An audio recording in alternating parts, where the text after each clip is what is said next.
Mary, it's Paran Assumption Footy Club's training night here at Toorak Park behind me. You might even be able to hear them, and so could the people living in the new apartments next to the grounds. Those homes are an example of the changing demographic of this bluest of blue ribbon seats. Higgins has only ever been held by a Liberal, including 2 Prime Ministers and a Treasurer. And we're here tonight to get a sense of how the mood is changing. Higgins stretches from South Yarra on the city's edge, through the trendy shopping strips of Paran, and out to genteel suburbs like Toorak, Malvern, Armidale, through to Glen Iris and the retail behemoth of Chadstone. Higgins is home to postcode 3142, the second wealthiest in the country after Palm Beach in Sydney. Around here, the average taxable income is about $200,000 a year. And you can see it in the houses. In fact, house prices in Higgins are the 6th highest in the country. Nearly half of the adults who live here have a tertiary education, and more people describe themselves as professional than any other job category. But in the past 10 or 15 years, there's been a big shift in the demographics. This corporate set, CBD workers, young hipster creatives, spilling across from Fitzroy and Collingwood into apartments in South Yarra, and it does change the demography of the community. We're finding now, with the growing population, that that density is now starting to creep out to the more leafier suburbs. In the 10 years since 2006, separate houses like this have decreased by 16%. Meantime, medium density dwellings have gone up by about the same amount. The real change has been here, with high density apartments going up a whopping 50%. Put simply, the population is getting younger, is less wealthy and is more likely to rent. And there's another shift in numbers too, at the polling booths. Since the 2016 federal election, 21,000 people have moved into the electorate, and a similar number have left. That means 1 in 5 voters here is new to Higgins, and that's one of the highest turnover rates in the country. It's not just the introduction of new 20-somethings, you can sort of see that. It's the shift in the way the core or the base thinks that I think is the most interesting.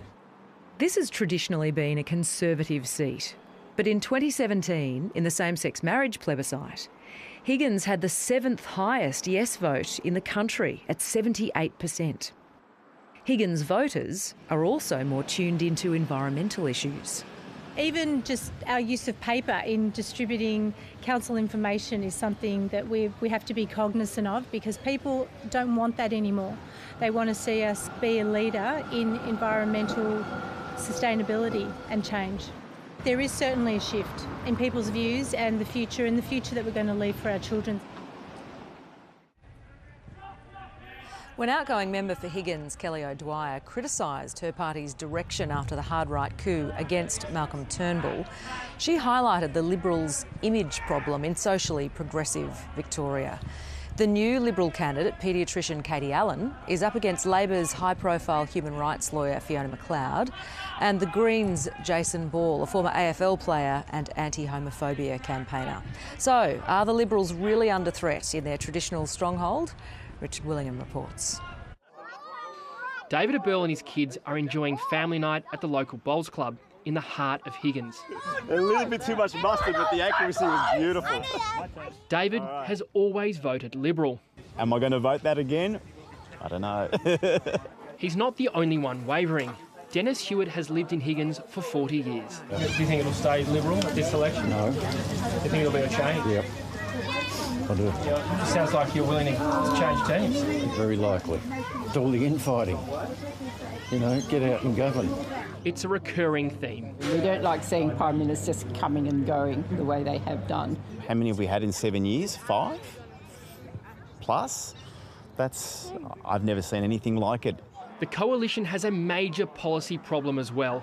A nationwide Roy Morgan poll showed Higgins had the highest number of voters expressing concern about climate change. There is some evidence that it's women in particular who have been put off by the more hairy-chested conservatism of the contemporary Liberal Party, but I think it's a phenomenon that's spread more widely in those inner urban, leafy suburb electorates.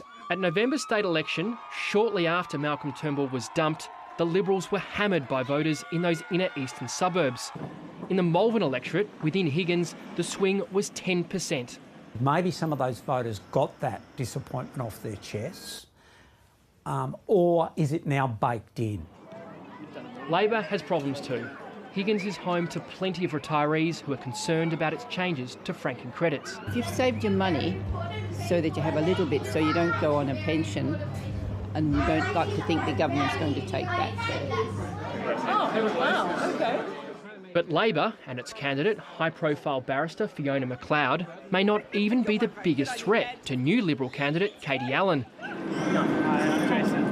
At the last federal election, the Greens candidate Jason Ball managed to top Labor's primary vote. If the Liberal vote does tank and falls well below 50%, then the door is open. Then it's a race between Labor and the Greens into second, with preferences to decide whether the Liberals' decades-long stranglehold here will be broken. Richard Willingham, ABC News, Melbourne. Earlier today, ABC Melbourne Radio's Mornings host John Fain took the temperature on the streets of Higgins. Here's what voters are saying. Broadcasting today from the electorate of Higgins, it's a genuine three-way contest. I'm going to be voting for the candidate this time who answers a federal issue, who will ensure that all of the victims of the banks and the financial services misbehaviour will be compensated. I can't believe that the modern Liberal Party, as they call themselves this morning, would get a survey out to people that doesn't put climate change in the top 10 issues. I think that's really pathetic. Text messages, has anyone talked about Fraser Anning? No, they haven't, and thank goodness for that, I say. Bill Shorten said that if he comes to power, in the first 3 years, he'll hold a vote for Australia to become a republic. And I don't know whether that is true or not, but if he does, I'll vote Labor. I've never voted Labor in my life. I think people are starting to wake up that if you're in a safe seat, you're going to be ignored, and you probably get a bit more attention if you do vote for an independent. And Insider's host Barry Cassidy is with me now. So Barry, let's look at this in terms of the wider context in Victoria. Do you think voters are still seeing red over the ousting of Malcolm Turnbull like they did with the state election? Or is this more going to be run on policies, do you think? What we do know is that when it happened back in August last year, it was toxic. And it was particularly toxic in Victoria, I think, because it's a progressive state. And I think Malcolm Turnbull was probably more popular here than he was anywhere else. And then, of course, November, we got evidence of that. The Liberals performed very poorly at the state election, and they got some shocking numbers in some suburbs that sit inside the electorate of Higgins. So whether with more water under the bridge, it's as toxic as it was, that's hard to judge. So, could Labor or the Greens actually be in with a chance to snatch Higgins from the Liberals? If the Liberals lose Higgins, that's the doomsday scenario for the Liberal Party. This is the seat of Holt and Gorton and Costello. It's sitting on 7.5%, and even if the polls were to hold up, the swing to the Labor Party would be around 2.5. However, why are the Greens and why are the Labor Party spending more resources and more money this time around? For the reasons we've already talked about. Climate change is a big issue, as Richard has already referred to. In fact, this electorate of Higgins, there's more concern about climate change in this electorate than any other electorate in Victoria. And of course, you've got a popular sitting member retiring. So for all those reasons, we'll be keeping a much closer eye on Higgins on May 18 than any other election. Barry Cassidy, thank you. Well, Mary, that's it from Higgins. In a couple of weeks, I'll be heading out to the Mortgage Belt seat of Latrobe to find out what policies are cutting through with voters there. Thanks, Tam. Tamara Dine with that in-depth look at Higgins. Still to come.